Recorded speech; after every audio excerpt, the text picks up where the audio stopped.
En este tema vamos a explicar una introducción a los datos estructurados en lenguaje C. Para avanzar por las explicaciones deberá pulsar una tecla o bien hacer clic con el ratón al final de cada página o cuando se le indique. Con el botón derecho puede ir directamente a una página concreta. Pues bien, pulse ya una tecla para comenzar.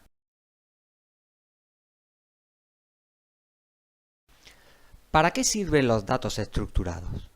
De manera sencilla, podemos decir que los datos estructurados permiten almacenar varios datos de forma conjunta y ordenada, facilitando así el acceso al dato que se requiera en cada momento. Un ejemplo podría ser una lista o un vector de números, lo que en C llamaremos array unidimensional. También un array puede tener varias dimensiones, por ejemplo para almacenar lo que sería una matriz de números. Una cadena de caracteres es otro ejemplo de array de tipo char. Finalmente, también podemos almacenar fichas de datos, por ejemplo la ficha de un alumno, donde podemos almacenar el nombre, el teléfono, la dirección, su fecha de nacimiento y así un montón de datos de diverso tipo. Así pues, este es el índice de contenidos de este tema. Primero veremos los arrays, tanto de una dimensión, para almacenar por ejemplo vectores, como de varias dimensiones, para almacenar por ejemplo matrices, y también el caso particular de las cadenas de caracteres. A continuación veremos las estructuras y luego veremos varios ejemplos o aplicaciones de todo esto. En particular veremos cómo buscar un elemento en un array y cómo ordenar todos los elementos de un array, y también veremos el caso particular de arrays de estructuras.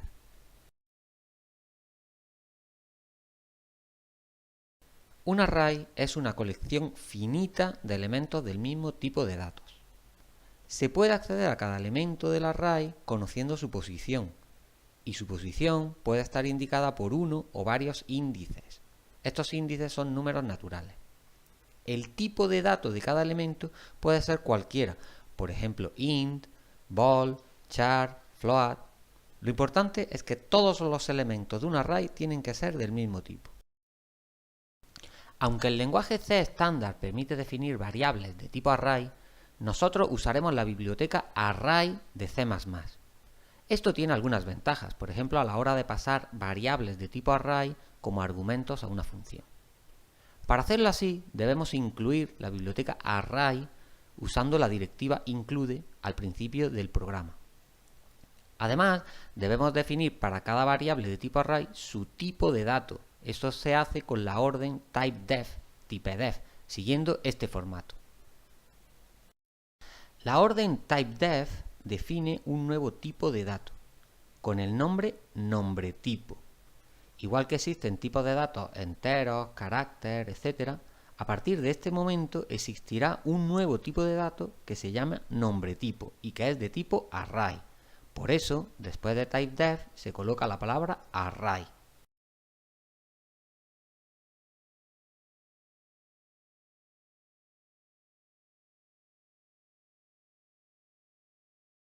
Después de la expresión typedef_array se coloca entre ángulos el tipo de dato de cada elemento.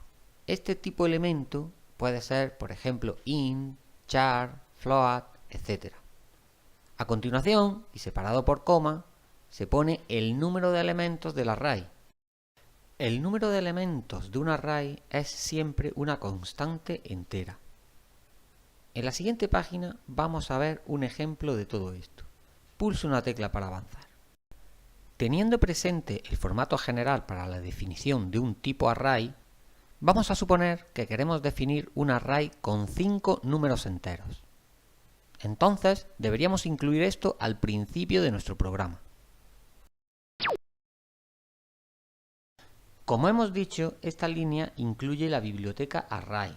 Esto se pone, como sabe, al principio del programa. A continuación, podemos definir la constante tama con el valor 5. Esta constante será el tamaño de nuestro array. Finalmente, con esta línea definimos el tipo tvector. Tvector es un nuevo tipo de dato y con él podremos definir variables, como veremos en la siguiente página. Observe que tvector es un array de tamaño 5 y de tipo int.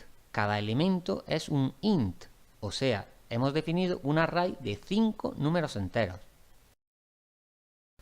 Lea estas notas aclaratorias y pulse una tecla para continuar con un ejemplo sobre cómo usar el tipo tvector que acabamos de definir.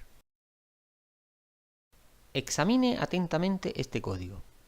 Pulse una tecla cuando haya terminado. Esta línea define la constante primos de tipo tvector. Observe que a la vez que definimos esta constante, estamos dándole valores. Le estamos asignando los primeros 5 números primos a partir del número 2. La definición de la constante primos implica reservar memoria para almacenar 5 números enteros y además asignarle los valores indicados. Para acceder a estos números primos se pone el nombre de la constante primos y entre corchetes su posición. Así, el primer número primo será primos de 0, el segundo primos de 1, el tercero primos de 2, el siguiente primos de 3 y el último primos de 4. De forma similar, esta línea declara la variable v de tipo tvector. Fíjese que v es una variable, mientras que primos es una constante, tiene la palabra const puesta delante. Entonces, al definir la variable v, estamos reservando memoria para almacenar 5 números enteros. Estos 5 números enteros son v de 0, v de 1, v de 2, v de 3 y v de 4. Fíjese que usamos corchetes para señalar la posición de cada elemento del array. Antes de pasar a la siguiente página, queremos hacer hincapié en dos aspectos muy importantes. El primero es que si usted declara un array de 5 elementos, sus posiciones van de 0 a 4. No existe la posición 5. Por ejemplo, en el array v sería un error muy grave hacer referencia al elemento v de 5, porque v de 5 no existe. Existen los elementos desde v de 0 hasta v de 4. El segundo aspecto que debe tener muy en cuenta es que cuando declara un array, todos sus elementos tienen un valor indefinido. Es exactamente lo mismo que ocurre cuando declara una variable en lenguaje C sin darle un valor inicial. En este código hemos añadido dos instrucciones de asignación tras la declaración de la variable v. Examine estas dos instrucciones y pulse una tecla para averiguar qué es lo que hace cada una de ellas. Tras la declaración de la variable v de tipo tvector, hemos reservado memoria para almacenar 5 números enteros. Pero estos 5 números enteros no tienen ningún valor predefinido inicialmente. Así, si nosotros queremos darle un valor inicial, podremos hacerlo asignándole valores como a cualquier otra variable de tipo entera. Por ejemplo, en la instrucción v de 0 igual a 7, conseguimos asignar el valor 7 en la posición 0 del array v.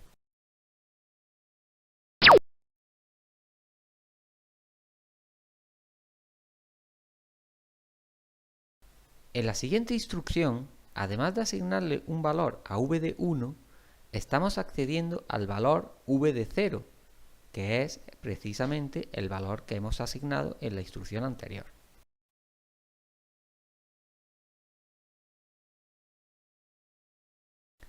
En esta instrucción asignamos a v de 1 el valor v de 0 más 3.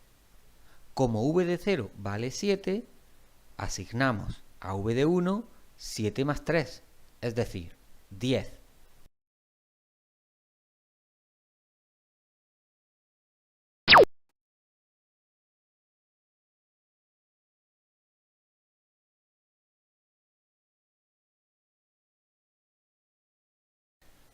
Como ve, la constante tama aquí vale 100. Por tanto, el array de tipo tvector es un array de 100 números enteros. Así, cuando ahora declaramos la variable v de tipo tvector, estamos declarando 100 números enteros, desde la variable v de 0 hasta la variable v de 99.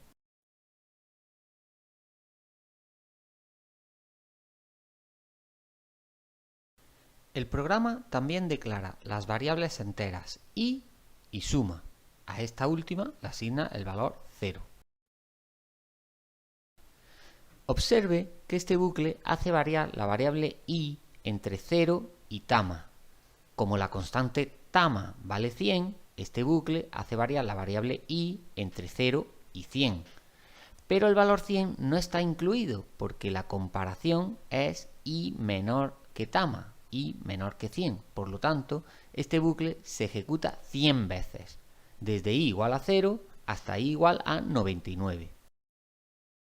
En la primera vuelta de este bucle, i vale 0 y por lo tanto asigna 1 a la variable v de 0, es decir, a la primera posición del array. En la segunda vuelta, i vale 1 y por lo tanto asigna 1 a la variable v de 1.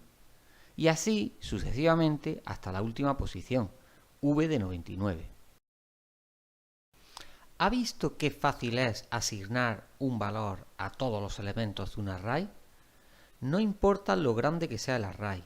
Recorrer el array es muy sencillo con este tipo de bucle for, que por cierto se usa muchísimo en arrays porque nos permite recorrer todos los elementos de un array de forma muy sencilla. El segundo bucle for utiliza la misma estructura que el primero, o sea, se ejecuta 100 veces desde i igual a 0 hasta i igual a 99.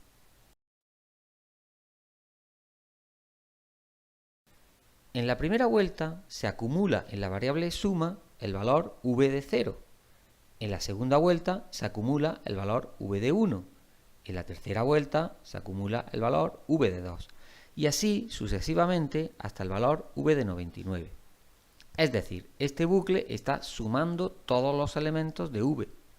Como todos los elementos de v valen 1, estamos sumando 100 veces el número 1. Al final, la variable suma toma el valor 100.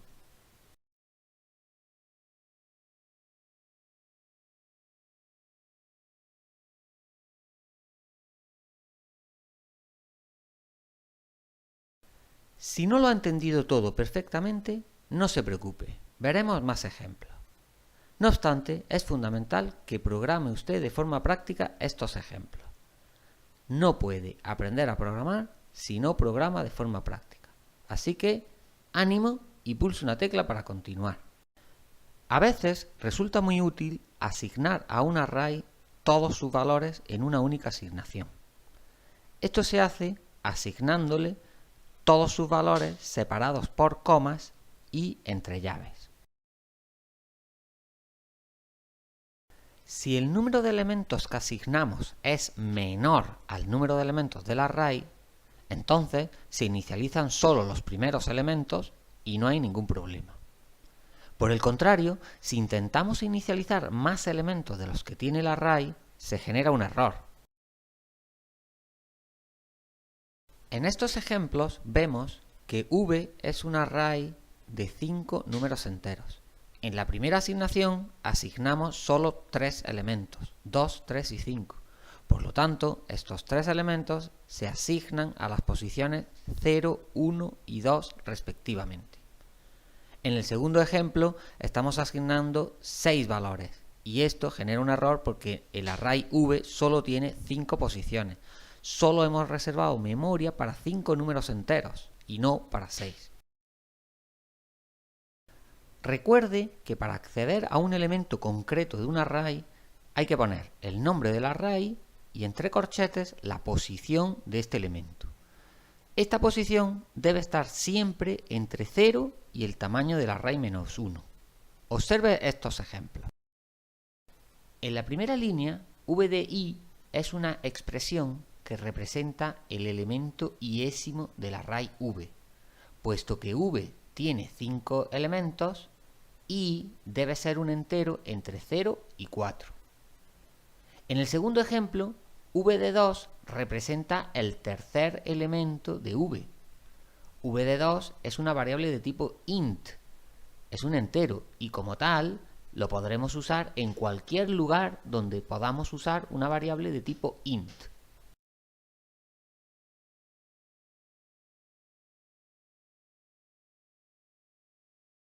Examine este código e intente averiguar qué es lo que hace. Fíjese que al principio estamos definiendo el tipo tNotas, que es de tipo array. Además, estamos utilizando cin y cout, que son las funciones de lectura y escritura estándar en C++.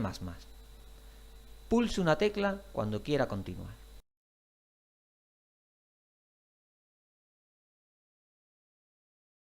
Definimos tNotas como un tipo de dato de tipo array de 5 números reales. Observe que numalumnos está definido en la línea anterior, con el valor 5. Siempre que defina un tipo de dato de tipo array, imagíneselo de esta forma. El tipo tNotas define un array de 5 números reales. Así, cuando declaramos la variable notasinformática de tipo tNotas, notasinformática es una variable que incluye 5 posiciones, 5 variables, desde notasinformática de 0 hasta notasinformática de 4.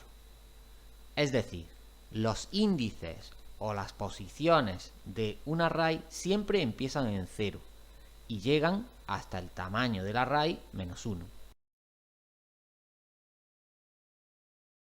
Este programa sencillamente lee las notas de 5 alumnos y muestra su nota media.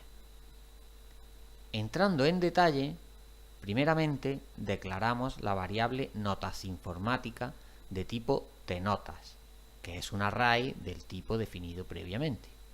Además, definimos la variable suma, donde vamos a ir acumulando todas las notas, por eso la inicializamos a 0, y también la variable i. La variable i es un entero que usaremos para recorrer el array. Este bucle for se ejecutará tantas veces como indique la constante numalumnos. Se ejecutará desde i igual a 0 hasta numalumnos menos 1. En este caso, desde i igual a 0 hasta i igual a 4. En cada vuelta, el programa pide una nota al usuario y la almacena en la variable notasinformática de i. En la primera vuelta almacena la primera nota en notasinformática de 0.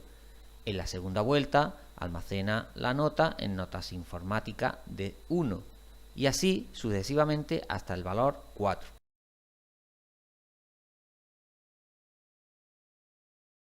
Llegamos a este segundo bucle for después de haber almacenado todas las notas en la variable notasinformática. Este segundo bucle sigue la misma estructura que el anterior. Se ejecuta 5 veces desde i igual a 0 hasta i igual a 4.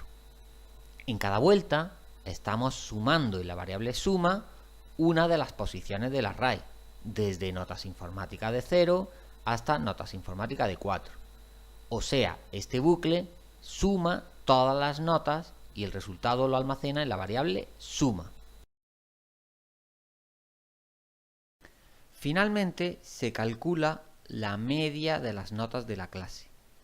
Esto se hace dividiendo la variable suma entre la constante numalumnos. Como numalumnos tiene el total de alumnos de la clase, si dividimos la suma de todas sus notas entre el total de alumnos, obtenemos la nota media.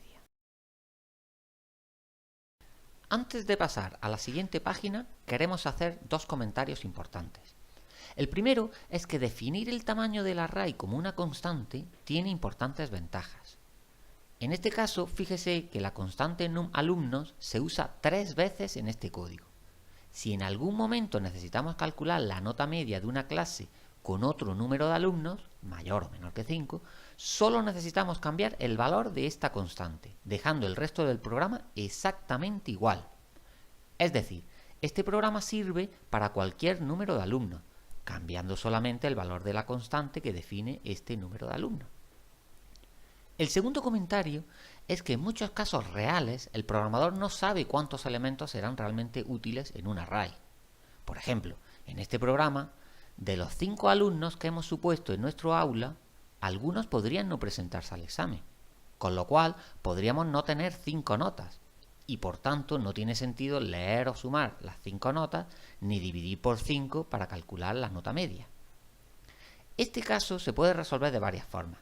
Nosotros veremos más adelante los arrays incompletos, de forma que podremos usar solo algunos elementos de un array, pero esto lo veremos más adelante. Cuando quiera continuar, pulse una tecla. Usar arrays tiene importantes ventajas en programación. Una de estas ventajas es que podemos referirnos a todos los elementos del array a la vez usando el nombre de la variable. Esto simplifica operaciones, por ejemplo, al declarar estos elementos o al pasarlos a una función. Imagine, por ejemplo, que necesitamos 100 elementos de un tipo determinado. Es mucho más fácil declarar un array de esos 100 elementos que declarar 100 variables de ese mismo tipo.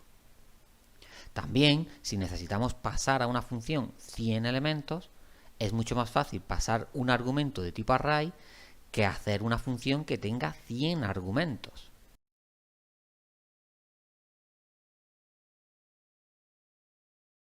Como ha visto en los ejemplos precedentes, los arrays permiten resolver problemas de forma sencilla y compacta. Además, como curiosidad, todos los elementos de un array se almacenan contiguos en la memoria del ordenador. Esto facilita y acelera las operaciones de lectura y escritura en el array. Obviamente, la memoria que requiere cada elemento depende de su tipo de datos. Por ejemplo, un entero ocupa menos memoria que un real de doble precisión. Así, un array de 10 números enteros ocupará menos memoria que un array de 10 números reales. Para calcular la cantidad de memoria que requiere un array, se puede multiplicar el número de elementos por la cantidad de memoria que requiere cada uno de estos elementos. Pulse una tecla para continuar. Una de las ventajas de definir los arrays, como hemos visto, o sea, usando la biblioteca array de C++, es que podemos usar algunos operadores predefinidos, como por ejemplo el operador de asignación. Con el operador de asignación podemos asignar variables de tipo array siempre y cuando sean del mismo tipo de array, o sea, con el mismo nombre. Es decir, no se pueden asignar arrays definidos con tipos distintos, incluso aunque sean exactamente equivalentes. En el ejemplo de la derecha, declaramos dos variables de tipo de vector, v1 y v2. Hecho esto, podemos asignar una variable a la otra, v1 igual a v2. Esta asignación simple implica la asignación de todos los elementos de v2 a todos los elementos de v1. También podemos utilizar operadores de comparación, los operadores relacionales. Estos operadores devuelven verdadero o falso y comparan elementos en la misma posición. Por ejemplo, el operador de igualdad mira si todos los elementos son iguales, elemento a elemento, mirando las posiciones correspondientes de ambos arrays.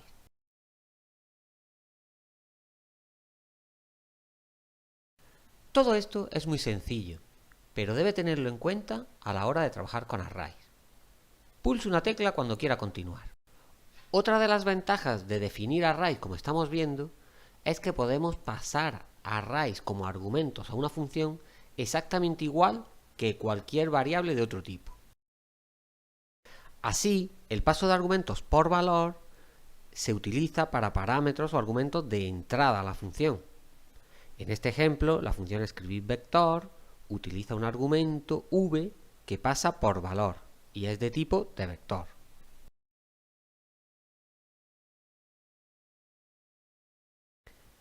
El paso de argumentos por referencia se utiliza para parámetros de salida o de entrada-salida y se utiliza exactamente igual que para variables de otro tipo. Por ejemplo, esta función leerVector tiene un argumento v que pasa por referencia. Observe el símbolo ampersand que indica el paso de argumentos por referencia.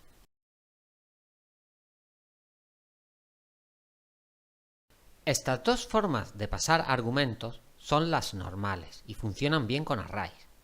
Sin embargo, el paso de argumentos por valor es ineficiente con arrays. ¿Por qué ocurre esto?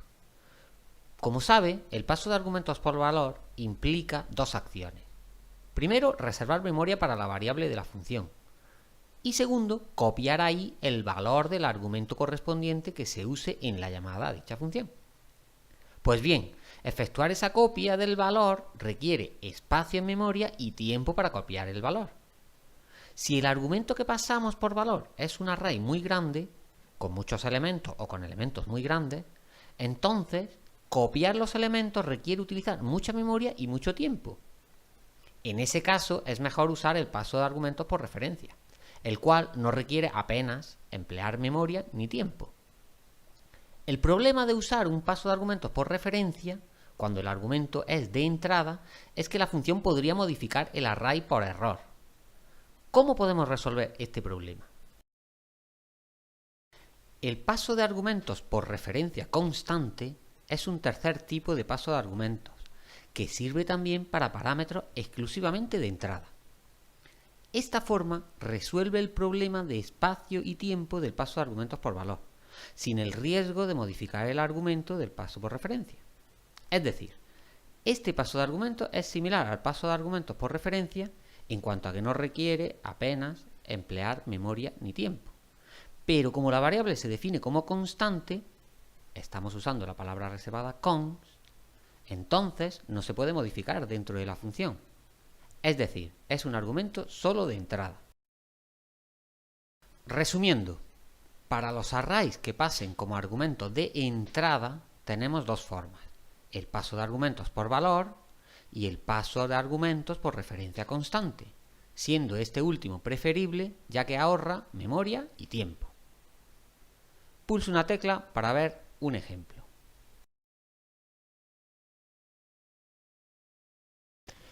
Bien, vamos a ver un ejemplo sencillo pero muy interesante. Pero antes, tenga en cuenta que las operaciones de lectura y escritura de un array no están predefinidas en este lenguaje. Por tanto, el programador debe programar las operaciones de lectura y escritura del array leyendo cada componente, y eso dependerá de su propio tipo de dato. Supongamos, por ejemplo, que tenemos esta declaración de un tipo array llamada tvector. Observe que el tipo tvector es un tipo de dato de tipo array de 5 números enteros. A continuación, intente descubrir qué es lo que hacen las siguientes 4 funciones. Fíjese que hay una función principal, la función main, que declara variables de tipo tvector, y luego hay 3 funciones más que manejan el tipo de dato tvector. Cuando haya terminado, pulse una tecla y procederemos a algunas explicaciones al respecto.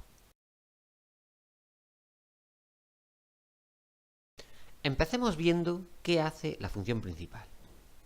En la función principal declaramos 2 variables de tipo tvector, v1 y v2. En la siguiente instrucción se produce una llamada a la función leerVector con el argumento v1. Más adelante veremos qué es lo que hace esta función, pero por ahora podemos suponer que la función leerVector lo que hace es lee o asigna valores a la variable v1. La siguiente instrucción es exactamente igual, pero con el argumento v2.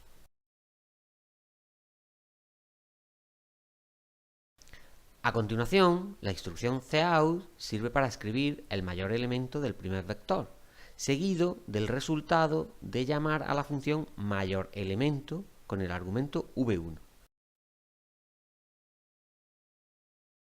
Finalmente, la estructura de control if compara el resultado de las funciones sumaElementos v1 y sumaElementos v2. Si ambas funciones devuelven el mismo valor, escribirá que los dos vectores suman igual. En caso contrario, escribirá que los dos vectores no suman igual.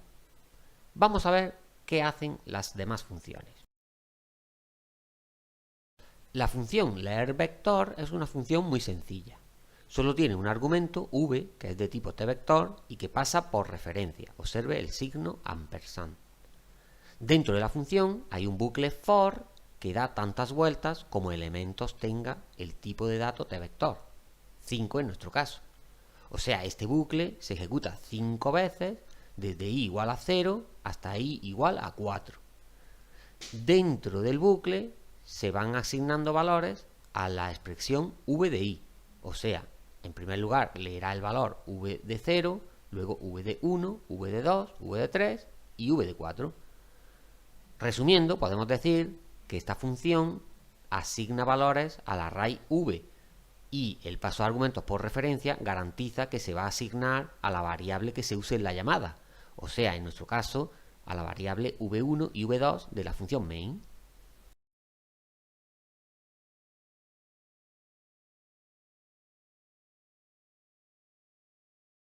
La función mayor elemento tiene un argumento de entrada v de tipo tvector.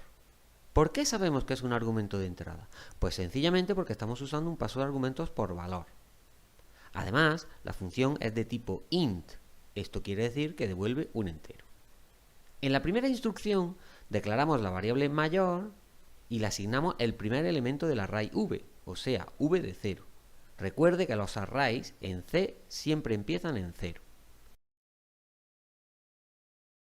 El siguiente bucle for es un poco peculiar, porque no empieza en la posición 0, sino en la posición 1. O sea, este bucle está pensado para recorrer todos los elementos del array v excepto la primera posición. La primera posición se ha quedado fuera porque ya se ha tratado en la instrucción anterior. O sea, en la instrucción anterior hemos asignado a la variable mayor el valor v de 0. Esto es como suponer que el primer elemento es el mayor y vamos a cambiar el valor de esa variable cuando encontremos un elemento que sea mayor. Por eso, dentro del bucle for, encontramos la instrucción if. Si encontramos un elemento que es mayor que la variable mayor, entonces a la variable mayor le asignamos ese elemento.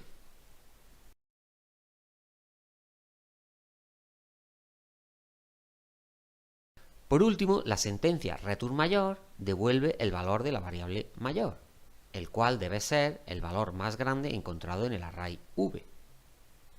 Pulso una tecla para pasar a la siguiente función suma elementos. La función suma elementos tiene un argumento v de tipo tvector y devuelve un entero. En la primera instrucción asignamos 0 a la variable suma. Después, el bucle recorre todas las posiciones del array, desde 0 hasta 4, y vamos acumulando en la variable suma los valores de todas esas posiciones, desde v de 0 hasta v de 4. Finalmente, la última instrucción devuelve la variable suma. Pulse una tecla para continuar con un ejemplo más complejo, pero no olvide compilar y probar estos programas. Si no los prueba, no sabrá exactamente cómo funciona. Es muy importante probar cada ejemplo y, además, hacer modificaciones para que vea cómo funciona exactamente. Vamos a ver un ejemplo para calcular los sueldos de una serie de agentes de ventas. Estos agentes tienen un sueldo que depende de la cantidad de ventas que hayan efectuado. Por tanto, lo primero que hay que hacer es leer las ventas de cada agente. Posteriormente calcularemos sus sueldos y lo imprimiremos en pantalla. El sueldo de cada agente es una cantidad fija, supongamos 1000 euros, y un incentivo. Este incentivo es el 10% de las ventas que haya realizado cada agente. Pero este incentivo no se aplica a todos los agentes, solo se va a aplicar a aquellos agentes cuyas ventas superen cierto umbral. Este umbral será 2/3 de la media de todas las ventas efectuadas por todos los agentes. Para resolver este problema vamos a definir al principio del programa una serie de constantes. Estas constantes nos facilitan la tarea de programación. Primero porque el programa queda más elegante y segundo porque además si hubiera que modificar estas constantes es más fácil modificar su valor al principio del programa que no recorrer todo el programa para ver dónde se usan esos valores y cambiarlos uno a uno. Así, el número de agentes que vamos a tener estará almacenado en la constante n-agentes. Es una constante entera positiva y le asignamos, por ejemplo, inicialmente el número 20. Además, el sueldo fijo de cada agente lo establecemos, por ejemplo, a 1000 y lo almacenamos en la constante sueldo fijo. El incentivo salarial de un empleado es, como hemos dicho, el 10% de sus ventas. Este valor, 10, lo almacenamos en la constante incentivo, de forma que nos sea muy sencillo cambiar este valor si cambia. Finalmente, la constante promedio almacena el valor para calcular el umbral que usaremos para ver qué agentes tienen o no incentivo. Este valor es 2/3. Observe que al hacer la división 2 dividido entre 3, especificamos 3.0. Esto es debido a que nos interesa sacar los decimales en esta división. Recuerde que si ponemos simplemente 2 dividido entre 3, el resultado es 0, porque en lenguaje C la división entre enteros es un número entero y por tanto no se calculan los decimales. Sin embargo, si alguno de los operandos es de un tipo real, la división sí saca los decimales.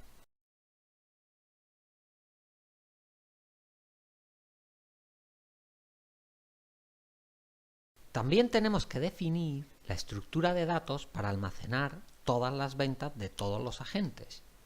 ¿Qué mejor estructura que un array? En esta estructura definimos el tipo de dato de ventas agentes, que es un array de 20 números reales. Esta estructura de datos la podemos representar con esta figura. Recuerde que si declaramos una variable ventas de este tipo de dato, ventas de pulse una tecla para ver el resto de las ventas, pero antes es muy importante que entienda cuál es el objetivo de este programa. Si no comprende bien cuál es su objetivo, difícilmente entenderá cómo se resuelve. ¡Ánimo!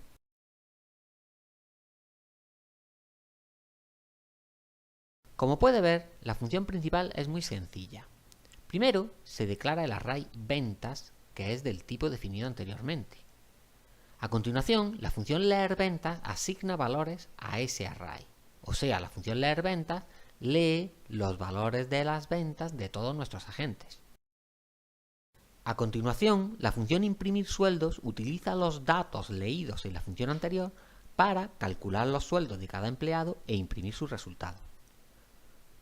Observe detenidamente lo que hacen las funciones de este programa y pulse una tecla para continuar las explicaciones.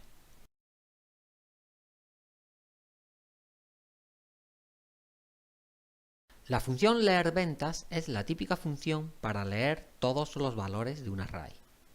Fíjese que en este caso se llama v y pasa por referencia. Como ve, este bucle for empieza en 0 y llega hasta la constante n agentes. En nuestro caso, n agentes sabemos que vale 20, pero observe que nos da igual que valga 20, 200 o 300. Lo importante es que este bucle lee desde la primera posición, la 0, hasta la última posición del array, sea la que sea. La función porcentaje sirve para calcular el porcentaje P del primer argumento aplicado al segundo argumento, valor. La función mediaventas sirve para calcular la media de todas las ventas de todos los agentes. Tiene un argumento de entrada, v, y fíjese que pasa por referencia constante, porque es un argumento de entrada.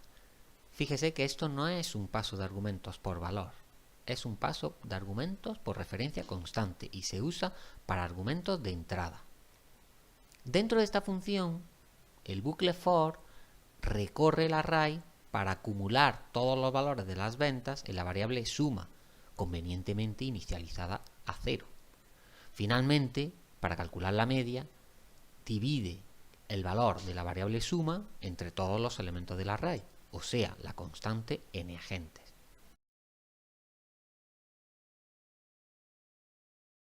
La última función que nos falta por explicar es imprimir sueldos. Esta función tiene un argumento de entrada con todas las ventas de todos los agentes. Observe que este argumento de entrada aquí llamamos v y es un paso de argumentos por referencia constante. En la primera instrucción asignamos a la variable umbral la multiplicación de la constante definida anteriormente por la media de todas las ventas. Esta media de ventas se calcula utilizando la función anterior.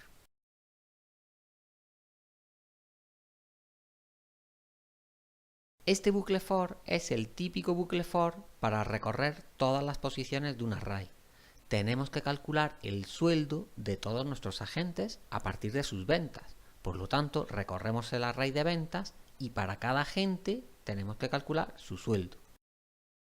En cada iteración i del bucle for tenemos que calcular el sueldo del agente iésimo e imprimir su resultado. Primero, a la variable sueldo le asignamos el sueldo fijo.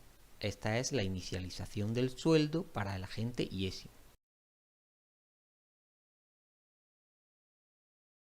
La estructura if sirve para comprobar si las ventas del agente iésimo superan el umbral, el cual hemos calculado anteriormente. En caso afirmativo, al sueldo hay que sumarle el incentivo, y este incentivo es un porcentaje que se calcula con la función porcentaje que hemos explicado anteriormente. Queremos resaltar dos cosas muy importantes a la hora de trabajar con arrays. La primera es que para recorrer un array, lo mejor es utilizar un bucle, y de ellos el bucle for suele ser el mejor, porque sabemos dónde queremos empezar, en la posición 0, y normalmente sabemos dónde queremos terminar, en la última posición. La segunda es que para acceder a los elementos del array hay que utilizar la expresión v de i, entre corchetes, donde v es el nombre del array e i es la variable de control del bucle, la variable que controla las posiciones a las que vamos a acceder en el bucle.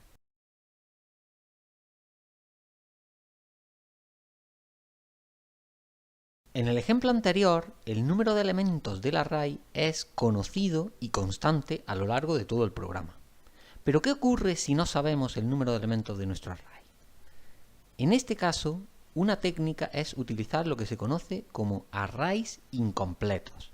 Estos arrays se usan en situaciones en las que no se conoce el número de elementos que se desea almacenar. En este caso, el programador define el array con el tamaño máximo posible para el número de elementos que se usarán durante la ejecución del programa.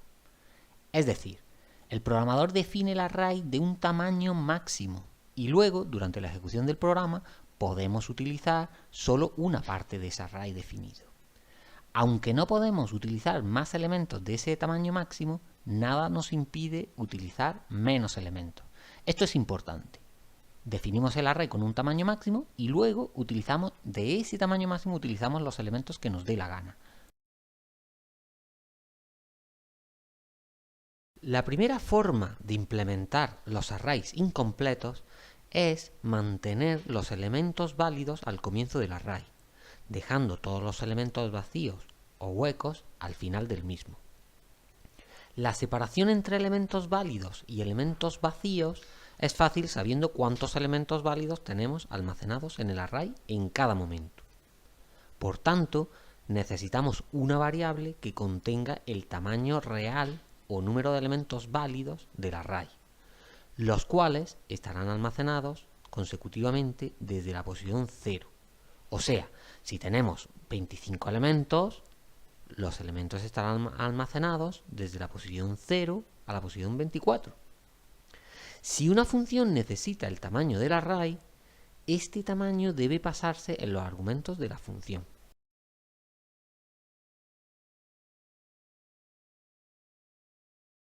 Vamos a ver un ejemplo de esta técnica usando el contexto del programa visto anteriormente sobre las ventas de una serie de agentes.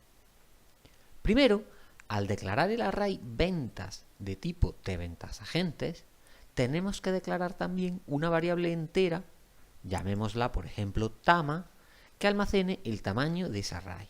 O sea, la variable tama almacenará el número de agentes actuales.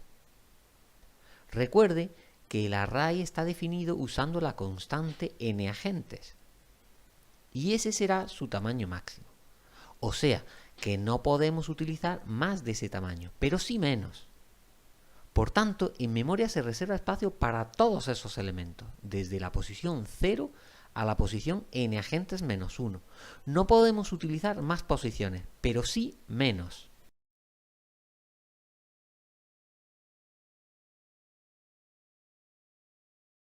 Por su parte, la variable tama almacena cuántas posiciones estamos usando en nuestro array. En nuestro caso, tama es el número de agentes que existen actualmente el número de agentes de los cuales tenemos que almacenar sus ventas. Por ejemplo, si existen 3 agentes, la variable tama debe valer 3 y solo usaremos las 3 primeras posiciones del array, desde la posición 0 a la posición 2. El resto de posiciones podemos decir que están vacías, pero en realidad tienen información que es irrelevante para nosotros. En la siguiente página veremos un ejemplo de esto, pero antes vamos a resumir otra técnica posible para gestionar los arrays incompletos. Pulse una tecla para continuar. Una segunda forma de implementar los arrays incompletos es gestionar el array con huecos. En esta forma se usa una marca para indicar si cada elemento del array tiene información o no la tiene, es decir, si está vacío. Esta forma no la veremos explícitamente aquí, porque de hecho suele ser peor, ya que la marca que indica si está o no vacío cada elemento ocupa espacio. Para esta marca se puede utilizar otro array o bien array de estructuras, las cuales se verán más adelante. Si una función necesita el tamaño del array, en este caso la función puede calcular el tamaño. Simplemente hay que contar las marcas o los huecos que hay en ese array. En la siguiente página vamos a extender el ejemplo de las ventas de los agentes para utilizar arrays incompletos. Utilizaremos la primera de estas técnicas. Antes les recomendamos encarecidamente que repita esta página para afianzar conocimiento y pulse una tecla cuando quiera continuar. Examine este programa con detenimiento y fíjese que la función principal varía muy poco con respecto a la versión anterior. La modificación de esta función consiste en declarar la variable entera tama, la cual contendrá el tamaño del array de ventas. O sea, tama debe ser siempre el número de nuestros agentes. Este número puede variar entre 0 y la constante n agentes. A lo largo del programa podríamos aumentar o disminuir el número de agentes en nuestra empresa, pero siempre dentro de esos límites. Así, en la función de lectura encontramos dos argumentos, el array ventas y su tamaño. Observe que ambos pasan por referencia, porque pueden modificarse dentro de la función. Cada vez que leamos las ventas de un agente, insertamos ese valor en el array y aumentamos la variable tama. En la función imprimir sueldos encontramos los mismos dos argumentos, pero fíjese que aquí los argumentos son de entrada. Para imprimir los sueldos de nuestros agentes, la función necesita el array con las ventas y, por supuesto, también necesita cuántos valores estamos usando en ese array, o sea, la variable tama que indica cuántos agentes hay. Estudie con detenimiento estas funciones y pulse una tecla para unas breves explicaciones.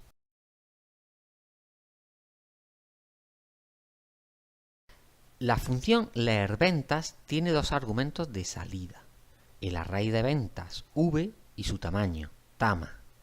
Este tamaño lo ponemos inicialmente a 0, porque el array está vacío. Por cierto, si el array tuviera datos, poner a 0 el tamaño sería equivalente a vaciarlo, porque poner a 0 su tamaño es como decir que no tiene elementos almacenados. Esta función tiene un bucle do-while que en cada vuelta lee las ventas de un agente y además incrementa la variable tama.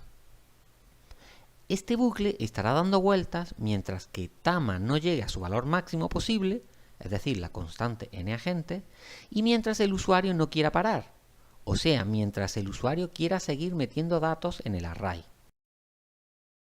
Al principio del bucle se pregunta al usuario si se desea introducir otro agente y se lee una variable de tipo char. Si el usuario responde la letra S en mayúscula o minúscula, entonces se introducirá el agente.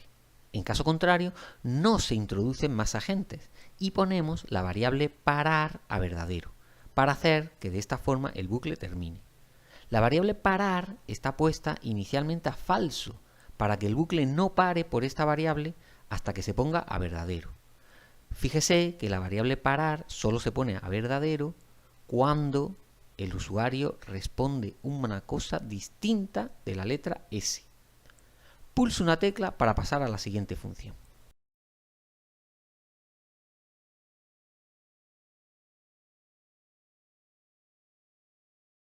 La función media ventas sirve para calcular la media de todas las ventas, y esta es muy similar a la que hemos visto en la versión anterior de este programa. Solo tiene tres diferencias.